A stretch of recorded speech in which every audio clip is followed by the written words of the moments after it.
S ವೀಕ್ಷಕರೇ, ಅಂಗದಾನ ಮಹಾದಾನ ಹಾಗೆಯೇ ನೇತ್ರದಾನ ಕೂಡ ಬಹಳ ಮುಖ್ಯವಾದಂತಹ ದಾನ.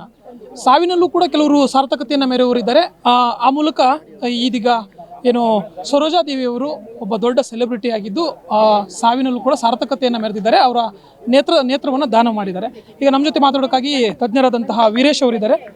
ಸರ್, ಯಾವ ರೀತಿಯಾಗಿ ಅಂತಂದರೆ ಈಗಾಗಲೇ ಈಗಾಗಲೇ ಒಂದು ನೇತ್ರದಾನವನ್ನು ಮಾಡಿದ್ದಾರೆ. ಸೊ ಈ ನೇತ್ರ ಅಂದರೆ ಎಷ್ಟು ಜನಕ್ಕೆ ಅಳವಡಿಸ್ಬೋದು ಅಂತ? ಇದು ಈಗ 4 ಜನರವರೆಗೂ ನಾವು ಅಳವಡಿಸ್ಬೋದು.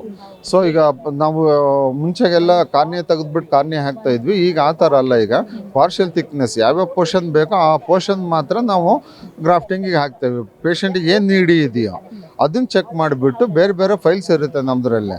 ಸೊ ಬೇರೆ ಬೇರೆ ಥರ ಸರ್ಜರಿ. ಸೊ ಆ ಥರ ಸರ್ಜರಿಗಳದ್ರಲ್ಲಿ ಈ ಪೋರ್ಷನ್ನ ಯಾವ್ದು ಬೇಕು ಅಂತೇಳಿ ಆ ಪೇಷಂಟಿಗೆ ಹಾಕ್ತಾ ಇದ್ದೇವೆ.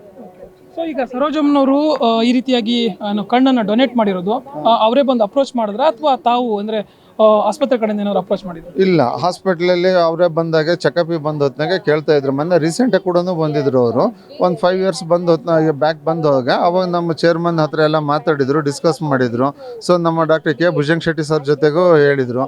ಆಮೇಲೆ ಡಾಕ್ಟರ್ ನಾರಾಯಣ್ ಶೆಟ್ಟಿ ಅಂತ ಇದ್ದಾರೆ, ಅವರು doctor Rohit Shetty sir.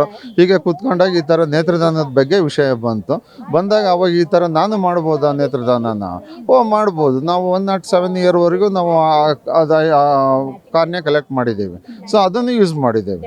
So ಈ ಥರ ಕ್ವಾಲಿಟಿ ಚೆನ್ನಾಗಿಲ್ಲ, ಹಾಗಿಲ್ಲ, ಹೀಗಿಲ್ಲ ಅಂತೇಳಿ ಈಗಿನದ್ರಲ್ಲಿ ಹೇಳೋ ಇದು ಇಲ್ಲ. ಅಟ್ ಪ್ರೆಸೆಂಟ್ ಮೇಡಮ್ ಅವರ ಕಣ್ಣಿನ ಒಂದು ದೃಷ್ಟಿಯ ಇದು ಎಷ್ಟು ಮಟ್ಟಿಗಿದೆ ಅಂತ? ಗುಡ್ ಕಂಡೀಷನ್ ಇದೆ, ಚೆನ್ನಾಗಿದೆ ಕಾರ್ನಿಯ. ಹೌದೌದು. ಅವ್ರು ಈವನ್ ಏನು ಪ್ರಾಬ್ಲಮ್ ಇರಲಿಲ್ಲ ಅವರಿಗೆ. ಓನ್ಲಿ ರೀಡಿಂಗ್ ಗ್ಲಾಸ್ ಮಾತ್ರ ಪ್ರಾಬ್ಲಮ್ ಇತ್ತು ಅಷ್ಟೇ. ಅದ್ರ ಬಿಟ್ಟರೆ ಇಂದು ಏನಿರಲಿಲ್ಲ. ತುಂಬ ಚೆನ್ನಾಗಿತ್ತು ಕಣ್ಣು. ಅವ್ರು ಚೆಕಪ್ಗೆ ಬಂದಾಗ ಕೂಡ ಜಸ್ಟ್ ನಾರ್ಮಲ್ ಚೆಕಪ್ಗೆ ಬರ್ತಾಯಿದ್ರು ಅಷ್ಟೇ. ಯಾವುದೇ ಕಾರಣದಿಂದ ಪ್ರಾಬ್ಲಮ್ ಇರಲಿಲ್ಲ ಅವರಿಗೆ. ಈ ರೀತಿಯಾಗಿ ಸೆಲೆಬ್ರಿಟಿಗಳು ಏನು ಅಂಗಾಂಗ ದಾನ ಮಾಡೋ ವಿಚಾರ, ವಿಶೇಷವಾಗಿ ನೇತ್ರದಾನ ಮಾಡುವಂಥ ವಿಚಾರ, ಅದು ಎಷ್ಟು ಮಟ್ಟಿಗೆ ಜನಕ್ಕೆ ಸ್ಫೂರ್ತಿ ಆಗುತ್ತೆ? ತುಂಬ ಸ್ಫೂರ್ತಿ ಆಗ್ತಾ ಇದೆ. ಇದು ಡಾಕ್ಟರ್ ರಾಜ್ಕುಮಾರ್ ಅವರು ಮುಂಚೆಗೆ ಹೇಳಿದ ಮೇಲೆ ನುಡಿದಂತೆ ಮಾಡಿದ ಫ್ಯಾಮಿಲಿ ಅಂದರೆ ಅದು ಡಾಕ್ಟರ್ ರಾಜ್ಕುಮಾರ್ ಅವ್ರ ಫ್ಯಾಮಿಲಿ. ಹೇಳಿದ್ದು ಮಾಡಿದ್ದಾರೆ ಅವರು. ಸೊ ಫಸ್ಟ್ ಡಾಕ್ಟರ್ ರಾಜ್ಕುಮಾರ್ ಅವ್ರು ದಾನ ಮಾಡಿದರು.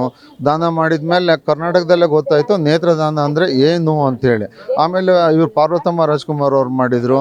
ಆಮೇಲೆ ಪುನೀತ್ ರಾಜ್ಕುಮಾರ್ ಅವ್ರು ಮಾಡಿದರು. ಆಮೇಲೆ ಈ ಸೋಷಿಯಲ್ ಮೀಡಿಯಾದಿಂದ ಪುನೀತ್ ರಾಜ್ಕುಮಾರ್ದು ತುಂಬ ಹೈಲೈಟ್ ಆಗಿ ಹೋಯಿತು.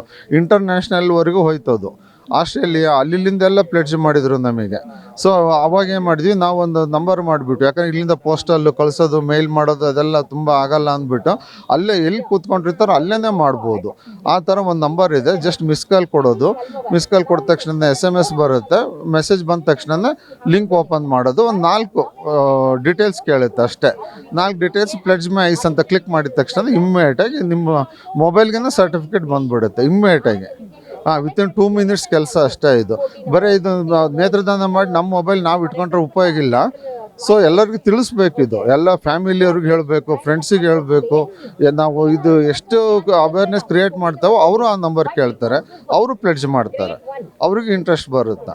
ಸರ್, ಫೈನಲಿ ಸರೋಜಾ ದೇವಿ ಅವರ ಏನು ನೇತ್ರವನ್ನು ಯಾವ ವಯೋಮಿತಿಯವರಿಗೆ ಈಗ ಅಳವಡಿಸಲಾಗುತ್ತೆ ಅಂತ? ಇದು ಕ್ವಾಲಿಟಿ ಹೋಗಾದ್ಮೇಲೆ ಈಗ ವಯೋಮಿತಿ ಥರ ಲೆಕ್ಕ ಇಲ್ಲ.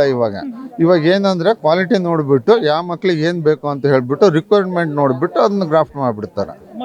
ಮಕ್ಕಳಿಗೇನೆ ನಾವು ಜಾಸ್ತಿ ಫಸ್ಟ್ ಪ್ರಿಫರೆನ್ಸ್ ಕೊಡೋದೇ ಮಕ್ಕಳಿಗೆ. ಎಸ್ ವೀಕ್ಷಕರು, ಇದಿಷ್ಟು ಡಾಕ್ಟರ್ ವೀರೇಶ್ ಅವರ ಮಾತು. ಕ್ಯಾಮ್ರಾ ಪರ್ಸನ್ ಪ್ರತಾಪ್ ಜೊತೆ ಜೋಯಲ್ ಐಗೌಡ್, ರೆಬೆಲ್ TV, ಬೆಂಗಳೂರು.